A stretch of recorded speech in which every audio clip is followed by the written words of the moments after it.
Ah, qu'est-ce que je fous là? Ah, ah, c'était dur. Ouh, costaud hier soir. Hein? Pourquoi j'ai ça dans les mains? Ah ben, je vais peut-être devoir vous le présenter alors. Ça pourrait être une bonne idée. Bonjour à tous et bienvenue dans cette nouvelle vidéo du PPK. J'en ai un par Maruzen et celui-là c'est un China Made. Donc je vais vous faire la petite présentation pour cette vidéo du mois de décembre, pour Noël. Et puis en fait, non, on n'en a rien à foutre. Voilà.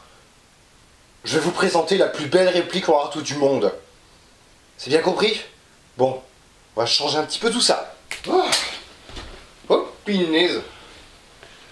Bonjour à tous. Alors, je vais faire une petite présentation de la mitrailleuse MG42.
Bonjour à tous et bienvenue dans cette nouvelle vidéo de présentation de réplique. Ce mois-ci, je vais vous montrer la MG42 de la marque Choi. Tout d'abord, on va commencer par le traditionnel historique de l'arme. Et oui, je dis bien arme et pas réplique. Si je disais réplique, ça donnerait ça.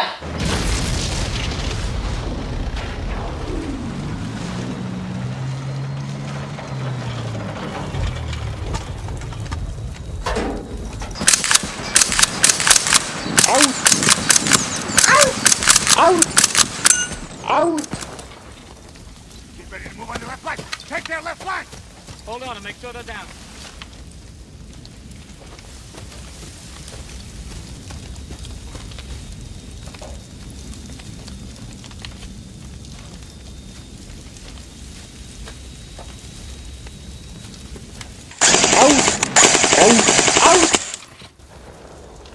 Pourquoi la MG42? Tout simplement parce que au début de la Seconde Guerre, la Wehrmacht, enfin toute l'armée allemande, avait la Maschinengewehr 34, donc MG34.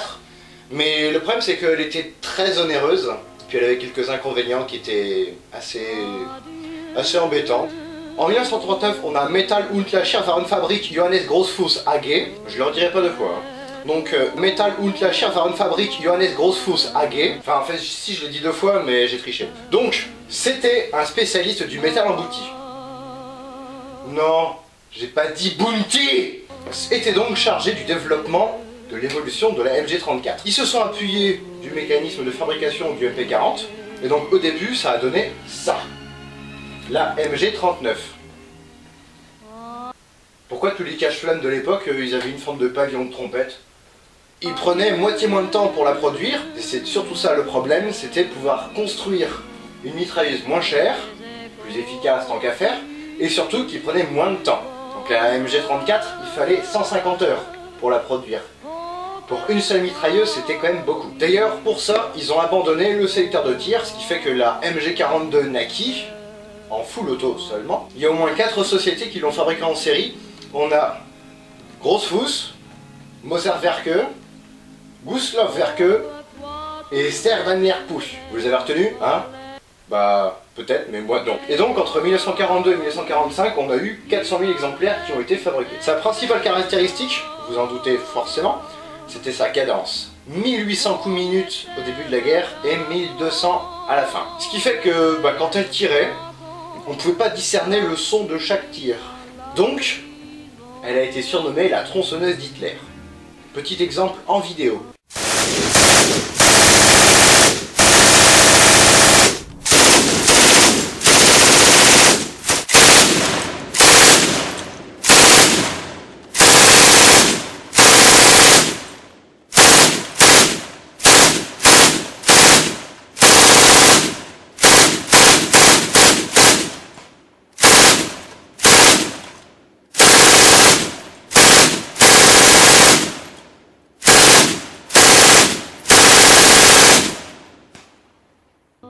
Elle était plus légère que la MG34 et surtout elle craignait moins la poussière.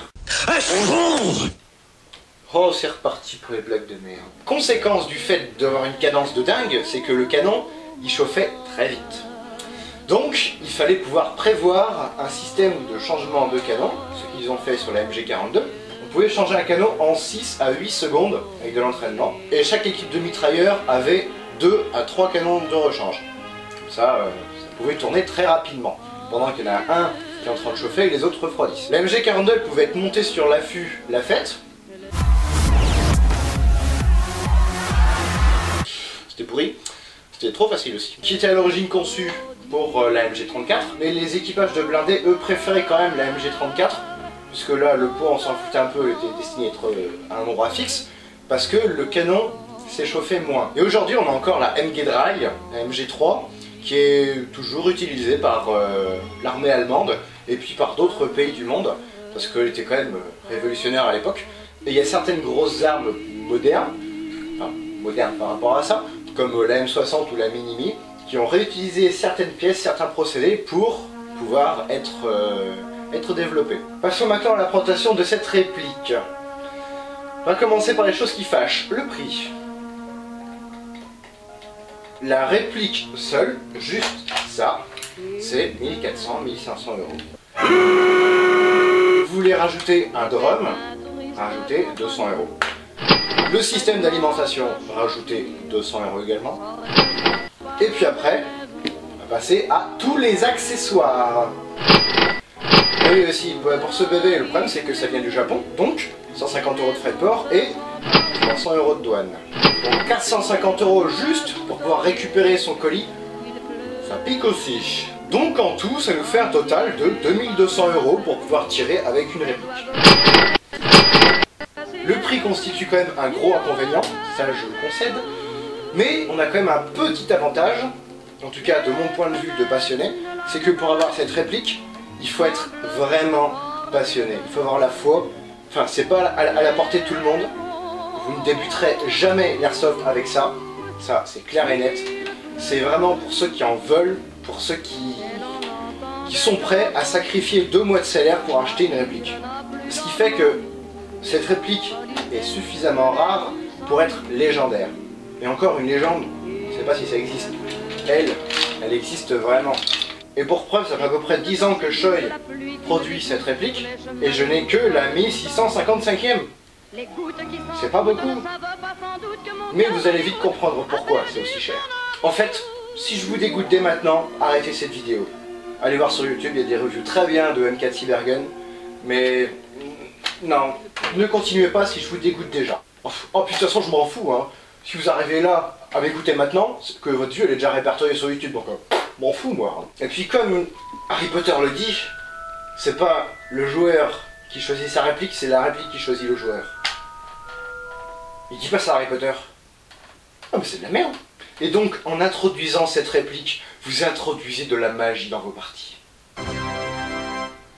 Bon, personnellement j'ai dû m'abstenir de tout congé pendant 1 an et demi pour pouvoir me la payer, mais je vous dis pas là que j'avais quand je l'ai reçue. Cette mitrailleuse a été fabriquée par l'entreprise Shoei au Japon. La particularité de cette entreprise, c'est qu'en fait ils sont que 3 dedans. Donc toutes les mitrailleuses, tout ce qui sort de leur usine, leur petit atelier plutôt, tout est fabriqué à la main. à 80%. C'est l'extase de l'Est-Asie. Si jamais il y a une pièce qui leur convient pas sur une fabrication, et ben la pièce ils la jettent et ils la refont. Ce qui fait que notre MG42 ici est quand même plus belle qu'une vraie. Ouais. Mais après, pourquoi ça coûte aussi cher? Tout simplement parce que déjà, comme je le disais, tout est fait à la main. Presque. Mais surtout, pour faire un lot de 150 mitrailleuses, il leur faut 4 mois. Ce qui est d'ailleurs un avantage, c'est que si jamais il y a une pièce qui pète, et ben ils vous la refont. Bon après, ça vous coûtera autant en frais de port et en frais de douane que de pièces, mais bon, ça c'est un autre problème. En commandant cette réplique, on reçoit quoi avec? On reçoit la réplique, normal. On reçoit le bipied qui va avec. On reçoit une bande avec 5 fausses cartouches. Les 5 là. Tous les autres, c'était déjà à moi. On reçoit également une fausse boîte de munitions. Très belle copie, donc j'ai mis des billes dedans, je pense que vous l'aurez entendu. On reçoit également un petit tube en caoutchouc, comme celui-là, flexible, avec un adaptateur pour des petites cartouches de CO2 qui ne sont pas commercialisées en Europe. Enfin, en tout cas pas à ma connaissance. Donc, petites cartouches qui ont cette gueule-là. Et bon, en fait, cet adaptateur, vous pouvez le jeter dès maintenant, puisqu'il ne vous servira à rien.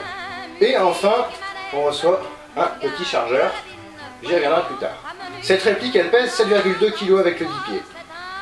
Vous me direz, c'est lourd, mais moi je vous dirais, c'est pas assez. La vraie faisait 11,4 kg. C'est dommage, on aurait pu mettre un tout petit peu plus de poids, même si ça aurait coûté plus cher en frais de port. Mais bon, ils ont choisi de faire comme ça. La crosse, elle se démonte exactement comme la vraie.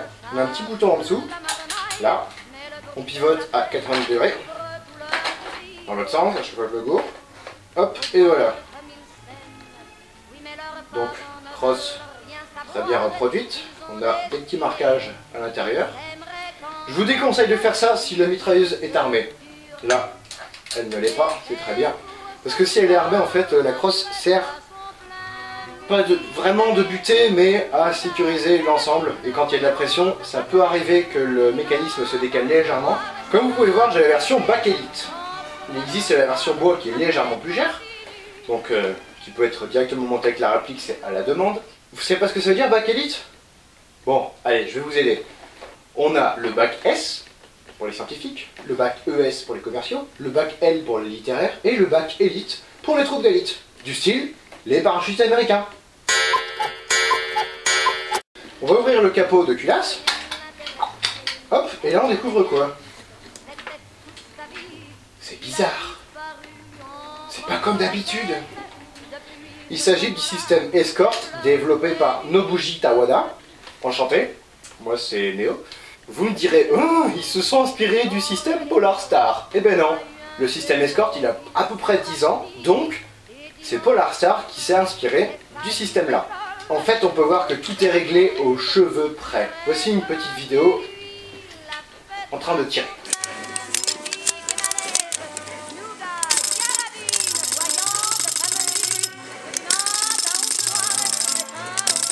Et donc, ce système, j'ai ici la deuxième génération. La première, ça donnait ça quand on tirait.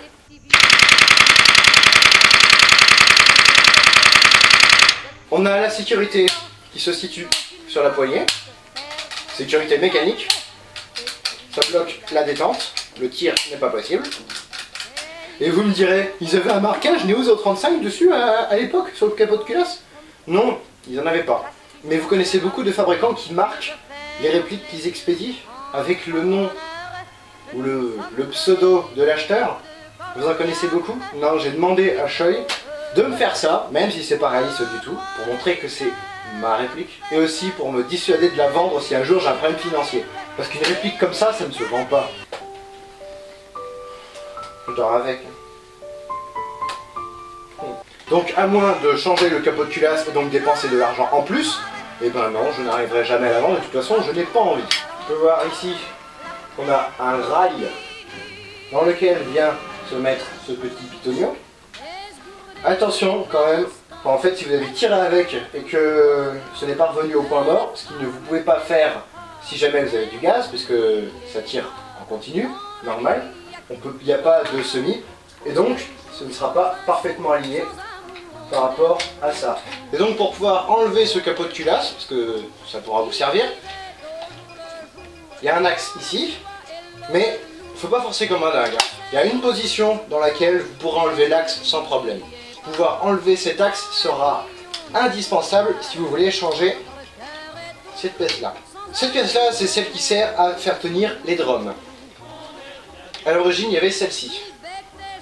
Sauf que celle-ci ne permet pas d'accrocher les drums. Comme vous pouvez le voir, celle-ci est plus petite et n'a pas les pattes de fixation ici et ici. Celle-là, c'est celle qui est montée à l'origine. Celle-là vaut 200 €. Enfin, elle vaut 120 € si vous l'achetez avec la réplique. Alors après, pourquoi c'est pas monté directement dessus à l'origine? J'en sais rien. Peut-être une législation japonaise, je sais pas. Il faut commander la pièce, la feeding tray, ça s'appelle, je connais pas vraiment la traduction en français. La pièce servant à l'alimentation de la réplique, en même temps que la réplique. Ça vous évitera les frais de port et les frais de douane juste pour ça. On a un petit marquage Choi sous la réplique. Ici, Choi Made in Japan, qui est bien caché, ça c'est bien. Et là où c'est intéressant, c'est qu'on a un marquage ici. Marquage réaliste avec marqué MG42. Ça, faut en acheter une originale pour avoir ce marquage. Ouais, la copie chinoise AGM, JNJ et SNT n'auront pas ce joli marquage. Et surtout, il y a un numéro individuel. Moi, j'ai la réplique numéro 1655. Voilà, c'est-à-dire qu'il y en a eu 1654 autres avant.